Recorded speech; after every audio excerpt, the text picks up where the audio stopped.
Pour écrire le bilan d'une équation d'oxydoréduction, il faut y aller en plusieurs étapes. La première étape consiste à écrire et équilibrer la première demi-équation relative au premier couple qui intervient.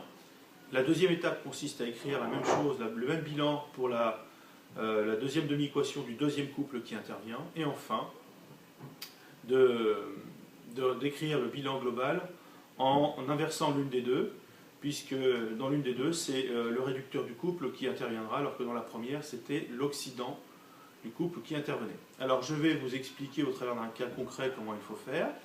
Donc en prenant l'exemple du couple HNO3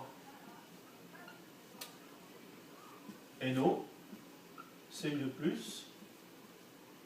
Cu. Donc concrètement, qu'est-ce qui se passe lorsque je fais réagir de l'acide nitrique sur du métal cuivre?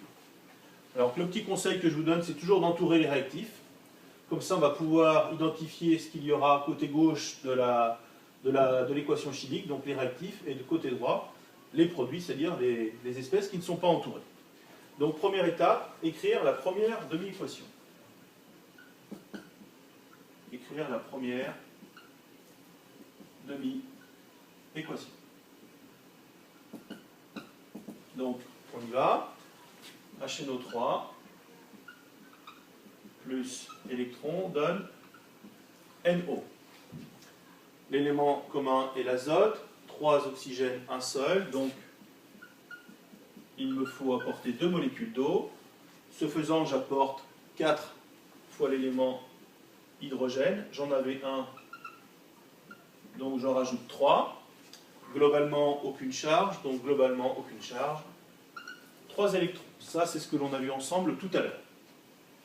La première demi-équation est équilibrée. On écrit maintenant la deuxième demi-équation. Cu2+, plus électron donne Cu. Un élément cuivre, 2 charges positives, pas de charge, donc là c'est relativement simple à équilibrer, il n'y a pas d'atome d'oxygène à rajouter, donc version simplifiée. Donc j'entoure maintenant les réactifs. Donc j'entoure les réactifs, et je me rends compte qu'inévitablement, il y a un des deux réactifs qui est écrit du mauvais côté, puisque vous savez que les réactifs s'écrivent côté gauche de l'équation et que les produits s'écrivent côté droit.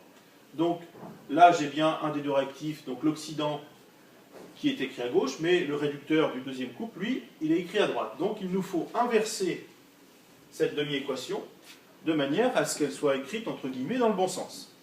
Donc la première demi-équation est correctement écrite. Je la répète.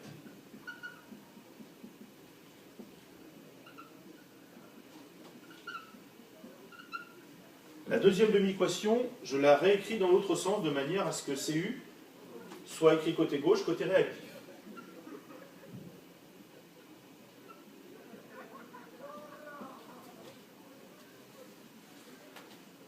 À partir de maintenant, je ne peux malheureusement pas additionner tout ce qu'il y a côté réactif et tout ce qu'il y a côté produit, puisqu'il ne doit pas y avoir d'électrons en libre circulation lors de mon bilan écrit.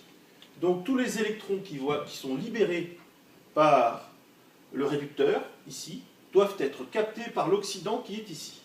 Or, si je regarde ici, ce réducteur libère 2 électrons alors que cet oxydant est capable d'en capter 3. Donc je n'ai pas le même nombre d'électrons échangés lors des 2 demi-équations qui sont écrites ici. Et c'est un problème.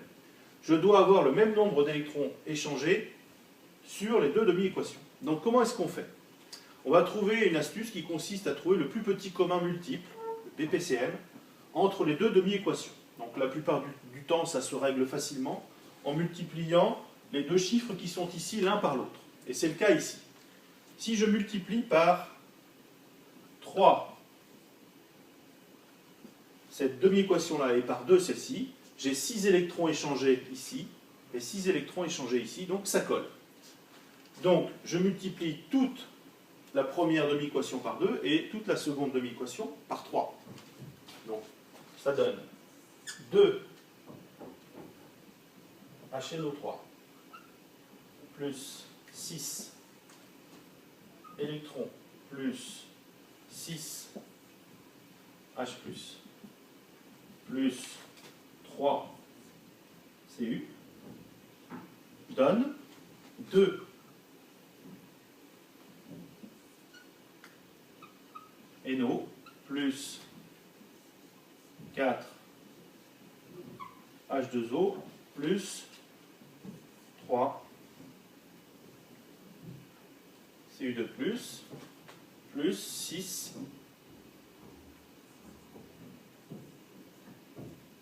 électrons. Et là, je me rends bien compte que j'ai 6 électrons échangés de part et d'autre. Donc pour simplifier l'écriture, je ne les écris pas. Et le bilan de cette transformation chimique s'écrit 2HNO3 plus 6H+, plus 3Cu donne 2NO, plus 4H2O, plus 3Cu2+. Alors, le petit conseil d'amis que je vous donne, c'est de vérifier qu'il y a bien la conservation des éléments et des charges dans votre bilan, parce que sinon ça veut dire que vous êtes trompé quelque part. Donc, combien j'ai d'éléments hydrogène à gauche? 2 plus 6, 8. 4 fois 2, 8. L'élément azote, j'en ai 2. J'en ai 2. L'élément oxygène, j'en ai 3. J'en ai 3. L'élément cuivre, j'en ai 3. J'en ai 3. Maintenant, on regarde les charges, et les charges, globalement, j'en ai 6 fois 1 plus, ça fait 6 plus. Ici, 3 fois 2, 6 plus. Les charges et les éléments sont conservés. Le bilan écrit de ma transformation chimique d'oxydoréduction entre ces deux couples est donc correct.